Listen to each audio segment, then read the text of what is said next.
perfection, television has traveled. Most people still today think that all entertainment to do with movies, drama, is therefore nothing more than their entertainment. It never ever was that case.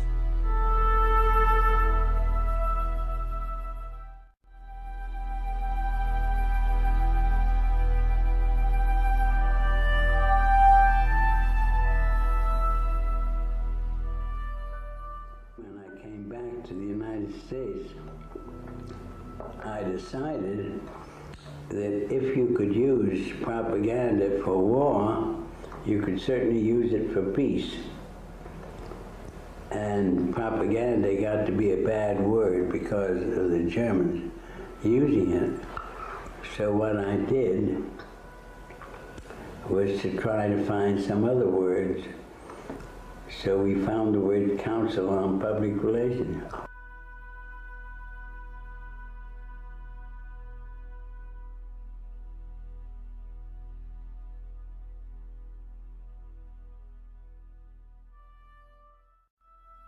The greatest social messages are promoted through movies and drama, high drama, through the fixation of emotive sequences, emotional sequences, not logical, factual sequences, but pushing points across in an emotional way which register and fix in the mind. Content is very, very important, rather than go through an actual discussion or an argument using logic and facts.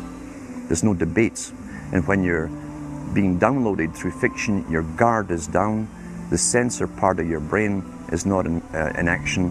It isn't saying, yes, I agree with this, I disagree with that, as you would in a debate or a lecture. You're actually in an alpha state, being completely downloaded with new ideas.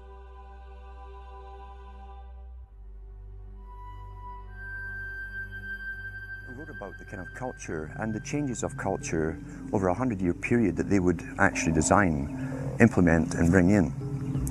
And H.G. Wells talked about it too. He talked about arenas. And he says arenas could be put up across the world for sports, for instance.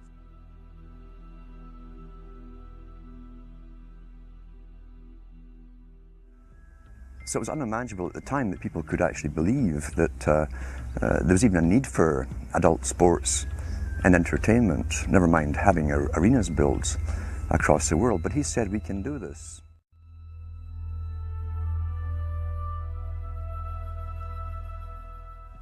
Using a tribal system, we're all tribal to an extent. That's why we even bother to vote for a tribal leader.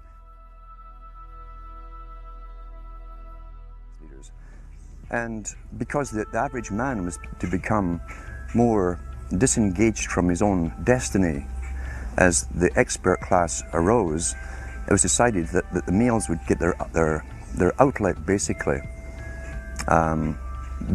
gradually becoming helpless as males through sports.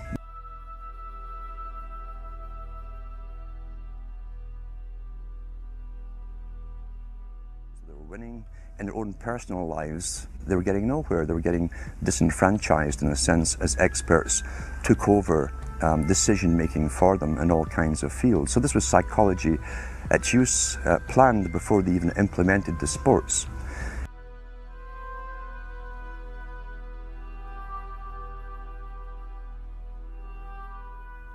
When radio came along, of course, they used that to the maximum. Sports for the men, soaps basically for the women.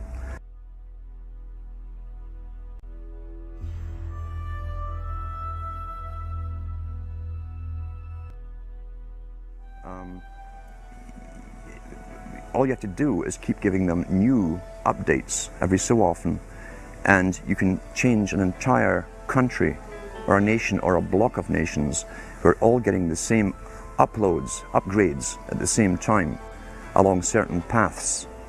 Today we call it political correctness.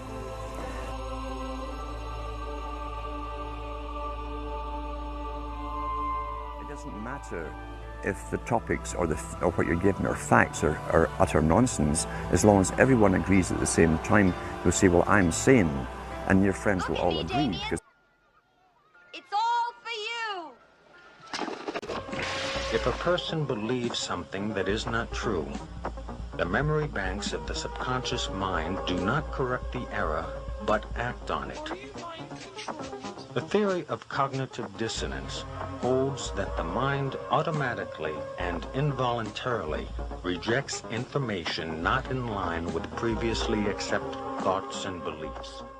Whether or not the information takes hold in the mind depends on two factors: trust in the source of the information and repetition of the message. Trust in the source of the information induces acceptance of the message as true, even if it is not understood. Repetition of the message embeds it in the subconscious so that acceptance of its truth and accuracy becomes a conditioned response.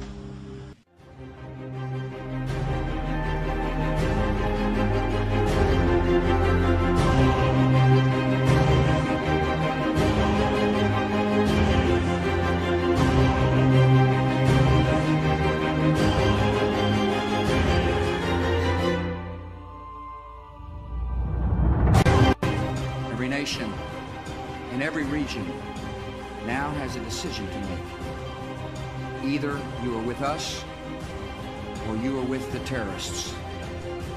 Either you're with us, either you love freedom and with nations which embrace freedom, or you're with the enemy. There's no in between. You're either with us or you're with the enemy. That's clear. I will continue to make that clear.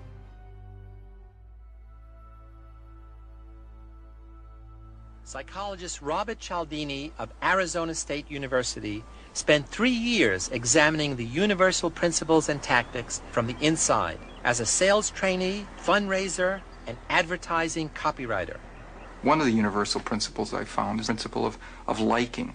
People are much more willing to say yes to a request to someone they know and like.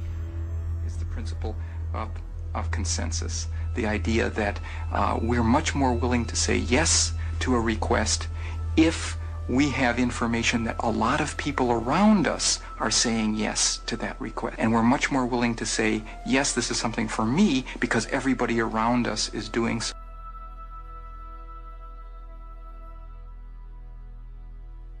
As the experiment of Solomon Asch reveals.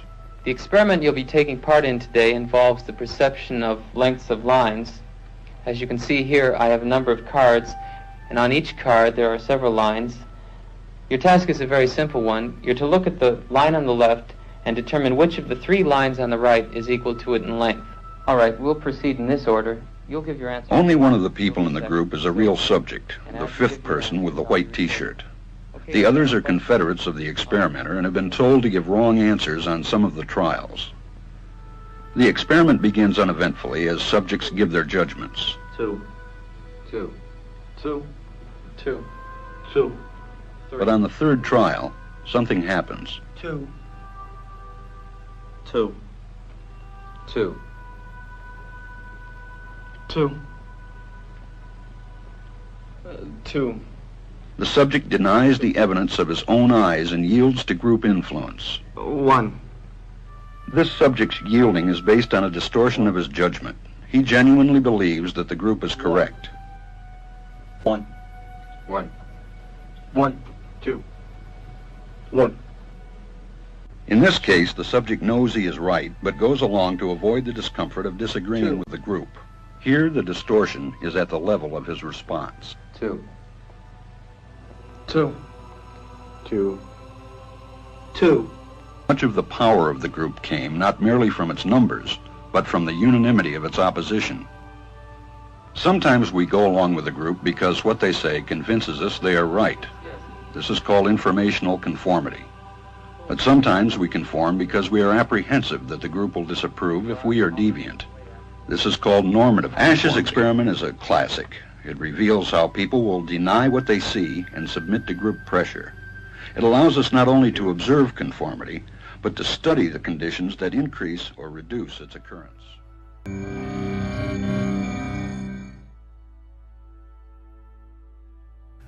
There are many definitions for a destructive cult. I mean, I've seen so many over the 30-plus years that I've been doing my work.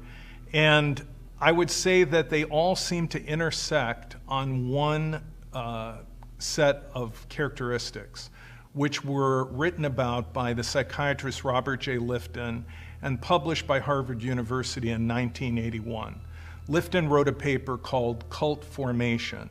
And in that paper, I think he identified what I would call the nucleus for a definition of a destructive cult. Lifton laid out three simple characteristics or criterion. One is an absolute authoritarian leader who becomes the defining element and the driving force of a group, literally an object or focus of worship as the original beliefs of the group begin to drift and fade away. So you have this figure that determines what is right, what is wrong, and everyone in the group is in lockstep behind this leader who is that defining element. Second, Lifton said that you can identify a thought reform program in the group's process. That is, that the group is manipulating people to gain undue influence over them. And his research culminated in the book that he published in 1961, Thought Reform and the Psychology of Totalism. Those criteria, which include control of information, control of the environment, the cult of confession, a sacred science, meaning unquestioning submission to the philosophy of the leader, that became the criteria to understand whether or not thought reform is evident in a particular group or organization. And so that would be number two, the existence of a thought reform program.